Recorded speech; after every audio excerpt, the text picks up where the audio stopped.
Olá, Shalom. Que bom encontrar você novamente aqui no nosso canal, no Original, onde falamos das coisas de Israel, do hebraico, bíblico, falamos daquilo que nós gostamos e amamos, que é a palavra de Deus no hebraico. Sabino, que bom vê-lo novamente. É um prazer, Kleber, é um prazer grande estar aqui na tua presença, retornando, recebendo esse convite maravilhoso e podendo contribuir. Muito bem. Antes da gente começar, eu queria deixar aqui para os nossos ouvintes, telespectadores, amigos, os nossos irmãos, amigos que sempre estão aqui nos prestigiando no canal. Nós temos aqui esse souvenir, essa canequinha no original e também, deixa eu virar aqui, no original em hebraico. Caso você queira adquirir, é só entrar em contato conosco. Eu vou deixar o nosso contato, o nosso WhatsApp aqui embaixo. Você já vai ter acesso e pode entrar em contato conosco. Você vai estar nos ajudando a manter esse canal ativo aqui no YouTube, tá bom? E vai adquirir uma bela caneca também. Bom, para a gente começar o programa de hoje, o nosso episódio, nós vamos falar um pouquinho com o Rabino Moisés, Moshe, sobre o talit de oração. Né? Nós estamos devendo aos nossos amigos aqui no canal esse assunto tão importante, o talit de oração. Quem inventou o talit? Quem teve a ideia? Né? Aonde se usa o talit? Qualquer pessoa pode usar? Jesus usava talit? O judeu hoje em dia usa também o talit, o manto de oração? Sim ou não? Isso nós vamos ficar sabendo a partir de agora, nesse episódio aqui no Original.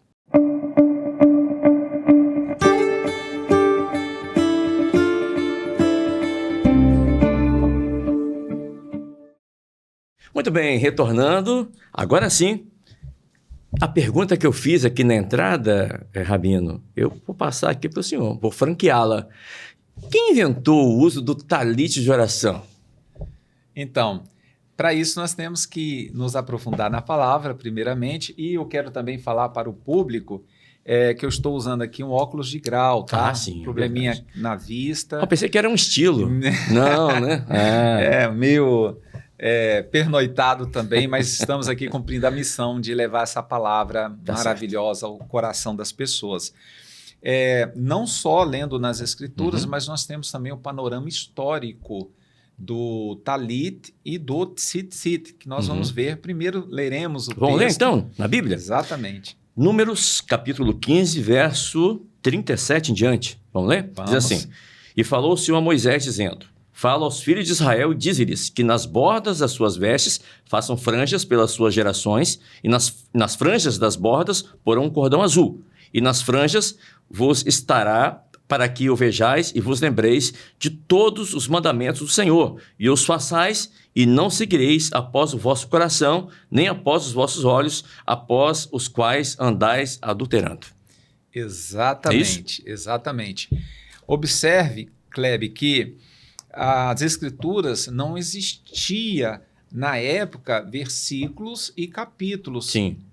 Então, as Escrituras, elas eram contínuas. E se você desse continuidade ao próximo capítulo, você veria que depois de Moshe, Moisés, ter instituído por mandato do Eterno o uso do tzitzit, nós vamos nos aprofundar da franja, logo após veio a rebelião de Abirão, Datã e Coré. Sim. Então, muitas vezes os capítulos abruptamente cortam contextos. E quando Moshe, ele institui esta regra para o povo de Israel, Abirão, Datã e Coré, e eles não terminaram bem, se levantaram com 3 premissas verdadeiras para chegar numa conclusão errada. Portanto, tomemos cuidado, porque muitas vezes estamos bem posicionados, estamos com premissas verdadeiras, mas se a intenção não for genuína, aquilo terminará em destruição. E foi isso. E não só para eles, mas para a família deles e os animais, todos pereceram. Então, a partir desse mandamento de se colocar franja no talit, no manto, e nós vamos nos aprofundar um pouco sobre a palavra no hebraico, sobre que franja é essa? Por que franja? Porque as Bíblias trazem bordas, Sim. franjas, não é isso? São curiosidades. Exatamente. E para que, olhando para o tzitzit, o mandamento não é o talit. O talit já era a capa que o povo usava. A capa vem no sentido mesmo como se fosse uma toalha de 4 pontas. E o mandamento é colocar essa franja, esse tzitzit, É para lembrar? como você leu, Sim. para lembrar das mitzvot, dos mandamentos do Eterno, e não seguirmos nosso próprio coração. Quando o judeu olhava para o outro judeu. É um sinal, é um sinal visível, é para lembrar dos mandamentos de Adonai. Então, quando o judeu ele olha para o outro judeu usando o talit, ele lembra dos mandamentos de Deus. É isso? Lembra, não só quem está olhando para o outro, mas ele mesmo olhando para o tzitzit que ele está usando, ele se lembra e o outro entende o porquê ele está usando. Isso é maravilhoso. Então, com compreensão, tudo devemos fazer com compreensão. Mas o talit era usado apenas no Antigo Testamento ou até hoje é usado também? Até hoje é usado, sim, pelo povo de Israel, porque é um estatuto, é um mandamento.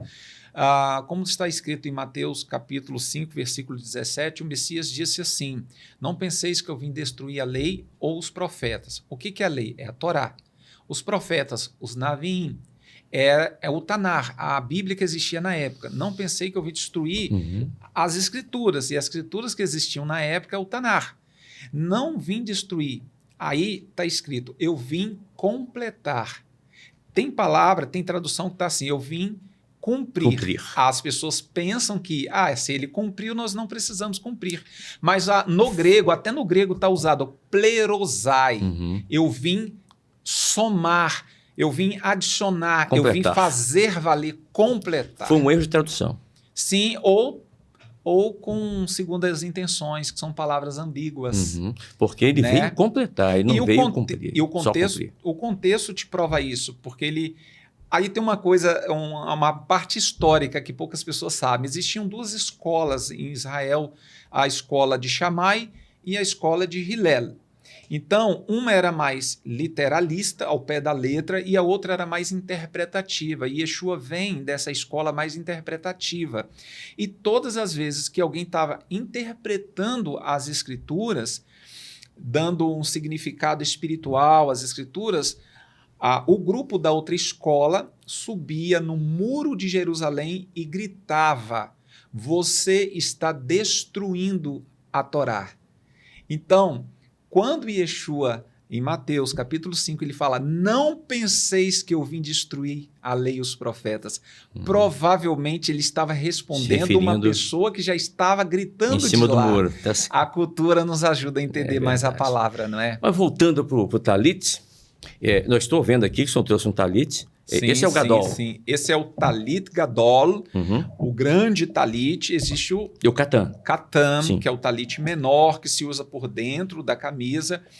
Aí depende da vertente judaica. Tem judeu que usa todos os dias. Tem judeu que acha que não é um cumprimento da Torá, mas é um cumprimento da halahá. Mas este aqui é o original, porque a palavra, quando fala na vossa veste, a palavra capa, tem a ver até com a tampa da arca da aliança. Exatamente. Que é a tampa...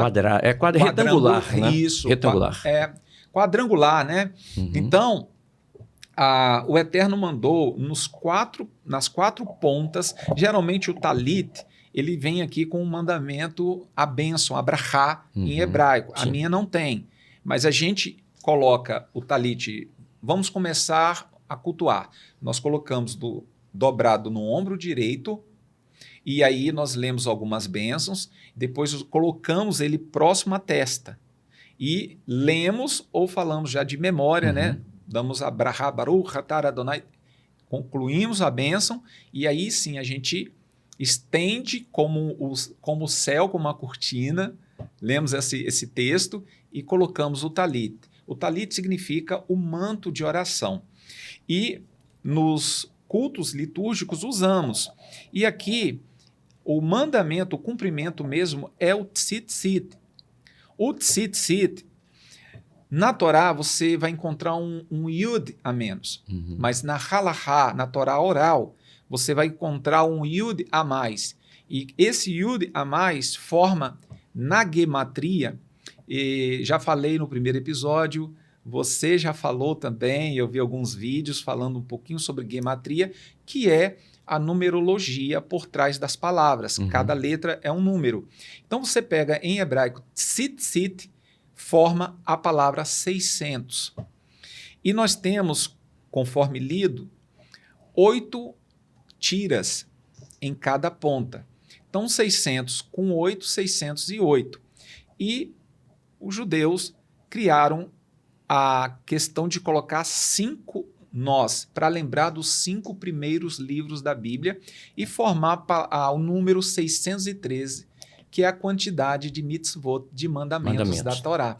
Então, quando a gente olha para isso, realmente a gente está olhando no sentido mais amplo da gimatria, os 613 mandamentos, bem como no sentido mais primário, que é o pshat, é o literal, que é o que está escrito, olhar, lembrar da lei. O que acontece? Parece que Yeshua, e quando eu me refiro a Yeshua, estou me referindo ao personagem histórico judeu, porque ele nasceu como judeu, viveu como judeu, morreu como judeu. Se você entender isso, você vai compreender como Yeshua se vestia, como um judeu ele cumpria esse mandamento. Por isso, eu falei que eu teria como provar nas Escrituras, porque ele era um judeu, 100% judeu.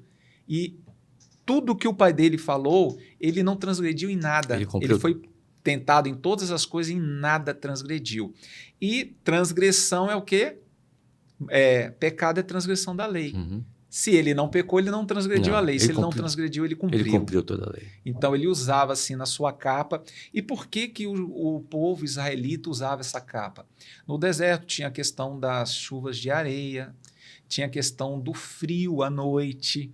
Então, a capa era muito essencial, eventualmente, precisar, de repentemente, de estar com aquilo. E o Eterno nas 4 pontas, que simboliza também cada ponta os 4 cantos do planeta. Diga ao anjo que segura os 4 ventos. Então, tem toda uma questão profunda nisso aí. E quando ele usava sua capa, o seu tzitzit, lembrando, Kleber, que não foi o Eterno que criou, que inventou o tzitzit. Agora eu estou respondendo mais objetivamente a sua primeira pergunta. Quem criou? Exatamente. Pelos estudos que nós fazemos, historicamente falando, o tzitzit já existia na cultura dos antigos. Já existia. Por exemplo, temos vestígio lá no Egito e em outras civilizações mais antigas. Os antigos, eles tinham as franjas. Por que franjas? Por que no Novo Testamento está traduzido como franjas? Porque parece, né? Parece as franjas né? de um cabelo. E até, inclusive, tem um estudo que diz que até mesmo israelitas usavam no véu o tzitzit. Porque fala, diga aos binei, aos filhos de Elohim, né? Os filhos de Israel. E os filhos está no genérico, pode ser macho e pode ser fêmea. Então, temos também, historicamente comprovado que as mulheres usavam, depois parou de se usar. Só que, na antiguidade, eles usavam isto. E um homem, quando ele queria fazer um juramento ou reconhecia a autoridade do outro, ele pegava no tzitzit, ele segurava. Se eu fosse fazer um juramento para comprovar que eu ia cumprir minhas palavras, eu seguraria no seu tzitzit e jurava pelo seu tzitzit que eu ia cumprir, ok? Quando também uma pessoa reconhecia a autoridade do outro, ele tocava no da outra pessoa, tocava no tzitzit, segurava o tzitzit dela. O que o Eterno fez? O Eterno simplesmente adicionou, pegou uma cultura que eles já tinham, aproveitou esta cultura e adicionou a tira azul, que no hebraico é chamado de techelet. Techelet é o azul celeste. Ou seja, pegou uma cultura que o povo já tinha, porém agora vocês vão fazer uma aliança, vocês vão fazer um juramento com o Shammai, o azul celestial. O azul celeste. E aí dentro da Halahá, né, do Talmud, tem a discussão de que não sabe se era de uma planta, se era de um peixe, então pararam de tingir. Mas nada me impeça de tingir, porque o mandamento literalmente é tingir, não falou de que cor, né? É cor azul. Como os rabinos entendem que é um azul celeste, então eles preferem por zelo não fazer, o que é muito também respeitável. Então, quando ele manda colocar uma tira azul, ele está aproveitando algo cultural e foi muito claro para os israelitas. Agora nós estamos fazendo um juramento com os céus. Uma aliança. Exatamente, exatamente. Mas vamos falar assim, eles juravam colocavam a mão na virilha.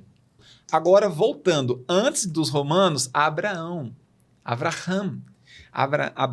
quando as escrituras nos dão palavras suaves, como eu estou tentando suavizar, quando mandou o servo dele, El-Azar, jurar, colocando a mão debaixo da coxa. Da coxa, na verdade, não foi na coxa. A coxa não tem nada a ver. Na verdade, Abraão pediu para o seu servo fiel jurar pela sua descendência, que ele não deixaria Isaac, se relacionar com uma mulher pagã, uma mulher que não temesse ao Eterno, mas que fosse buscar na parentela dele, aí a história é uma das mais lindas do mundo, que a gente vai falar um dia aqui. Exatamente. Mas vamos ler a passagem da mulher do fluxo de sangue. Vamos chegar lá. Nós vamos já falar de outra questão.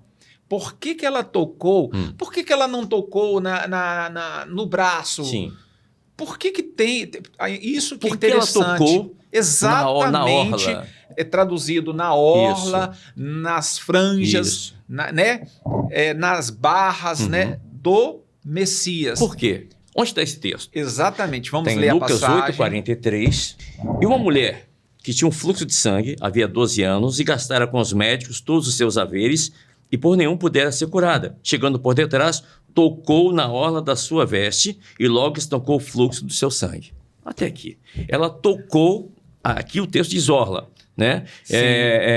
E ela foi curada. Sim. Mas então Jesus aqui, ele usava o talit? Usava, porque está falando claramente que ela tocou nas orlas, nas vestes, na franja. Várias traduções, né, trazem palavras distintas, mas dizendo a mesma coisa. No hebraico, no tzitzit, né, da sua veste.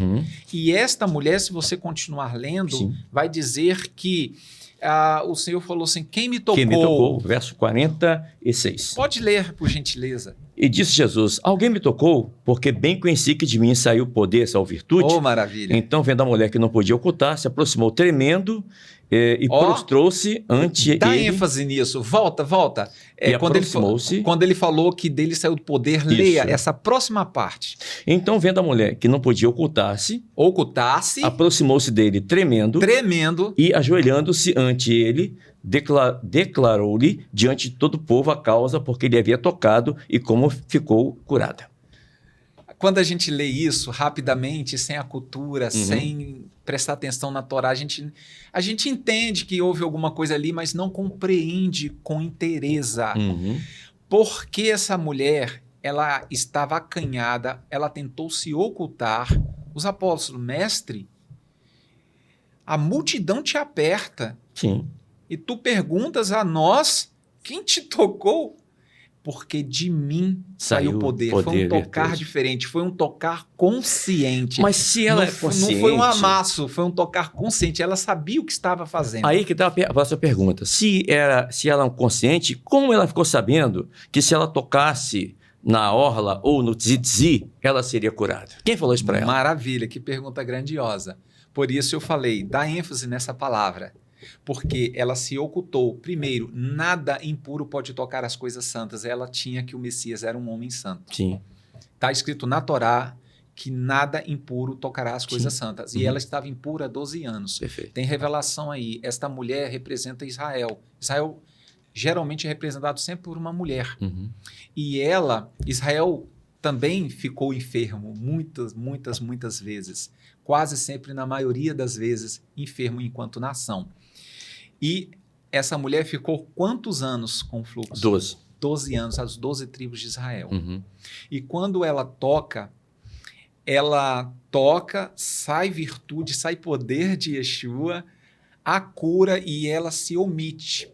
Ela se omitiu porque ela sabia que não podia tocar, porque ela sabia que pela Torá ela estaria contaminando um homem santo. Uhum. Perfeito. Porém, a santidade de Yeshua era tamanha que ao invés dela contaminá-lo, ele a santificou. Ela ficou curada. A santidade dele a purificou. Sendo assim, quando ela se oculta e vendo que não podia mais, ela chegou tremendo a ele, não é isso? Uhum. Ela estava tremendo porque ela fez algo que não podia fazer. Sim, ela tinha consciência disso. Tinha né? consciência plena disso, Uhum. mas é uma oportunidade que ela não podia deixar passar. E ainda tinha o fato de Jairo estar ali, que era o principal da sinagoga. Exato. E que ele poderia até, Boa.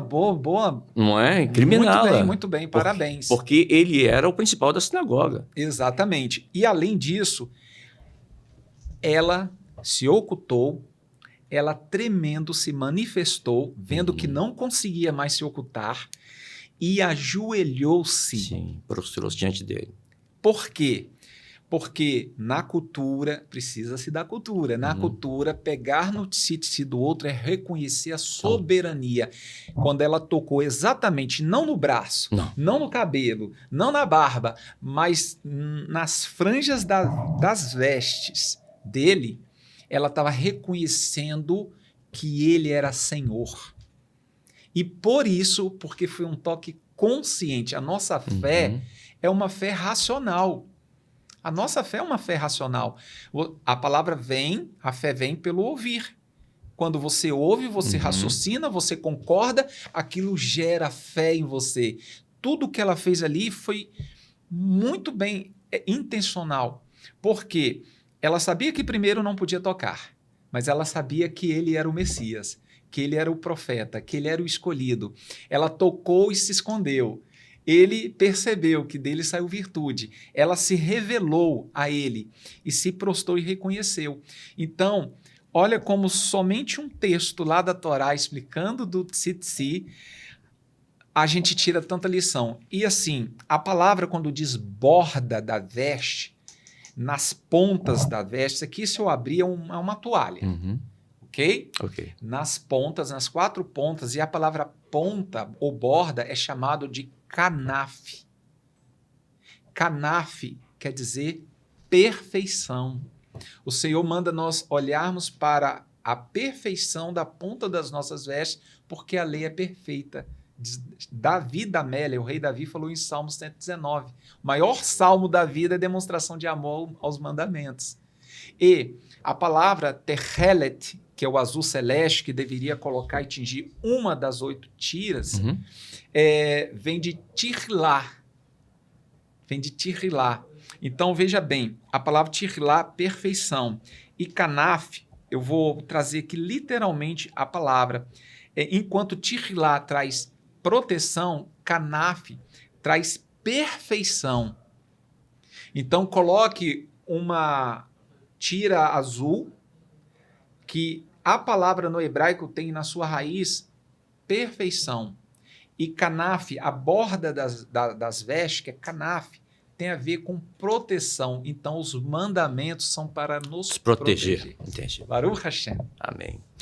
Muito bem, nós estamos falando aqui com o Rabino Moshe Ben Shalom, e o assunto é maravilhoso, né? Falando sobre o talit, o manto de oração, que nós lemos lá em Números, que foi um mandamento, né, do Senhor, de Deus, o Eterno, para o povo de Israel, e que até hoje o talit é usado em Israel. Qualquer pessoa pode usar o talit de oração?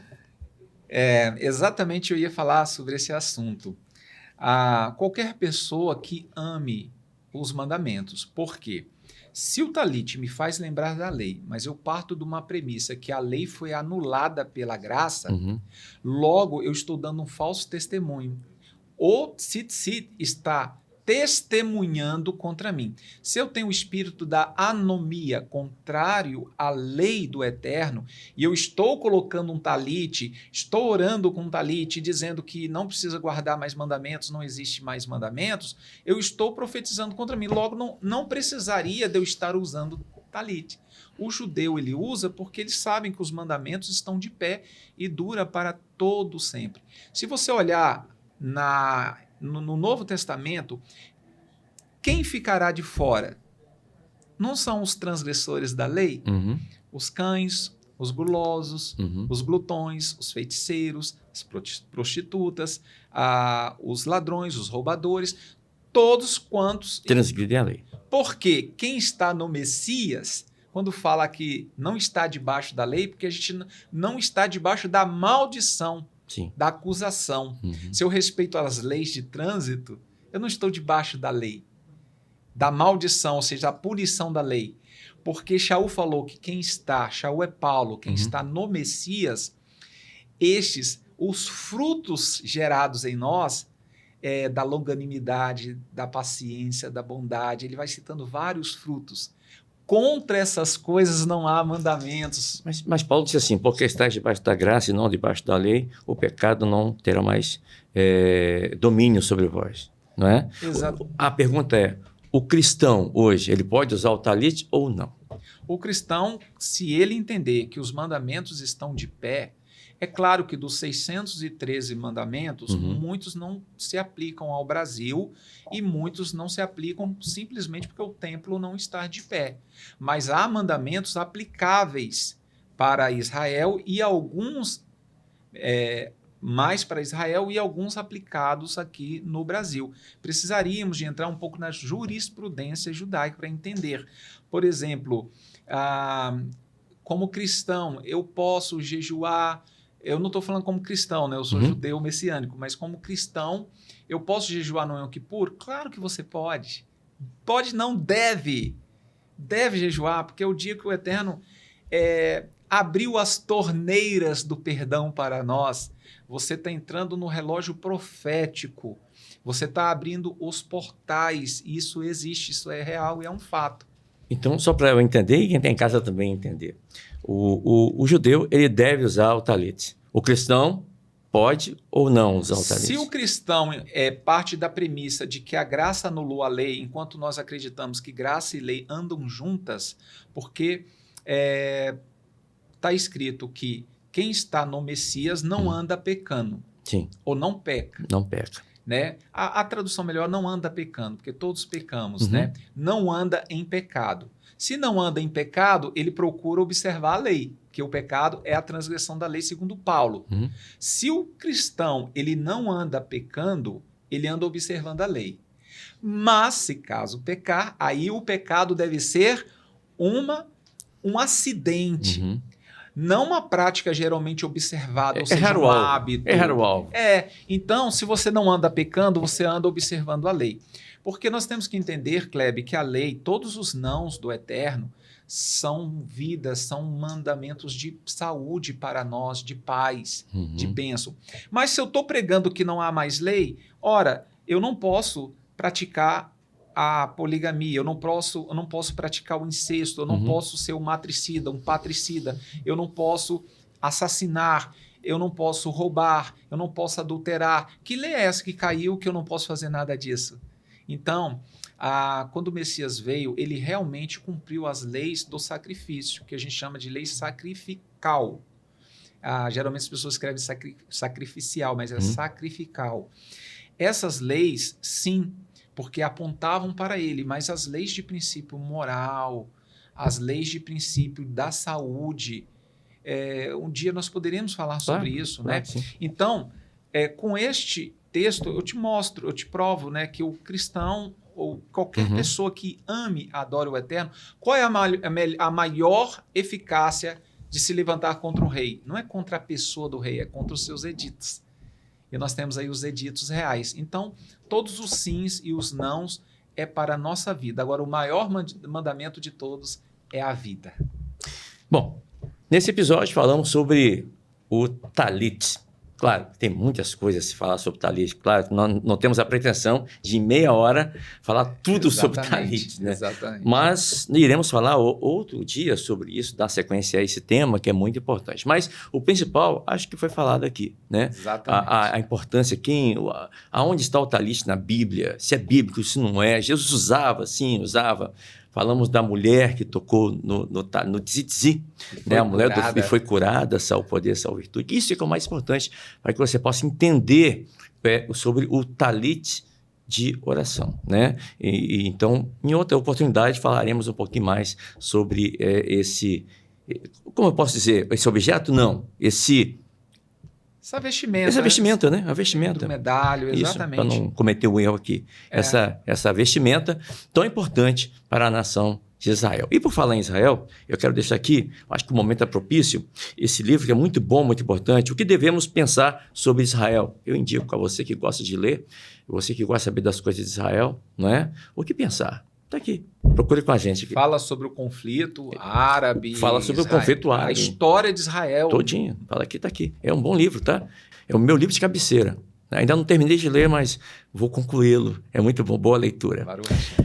Rabino, obrigado mais uma vez por estar conosco aqui e desejo assim uma semana, um mês abençoado para ti e para a tua família e nos veremos no próximo episódio. Amém, igualmente, querido.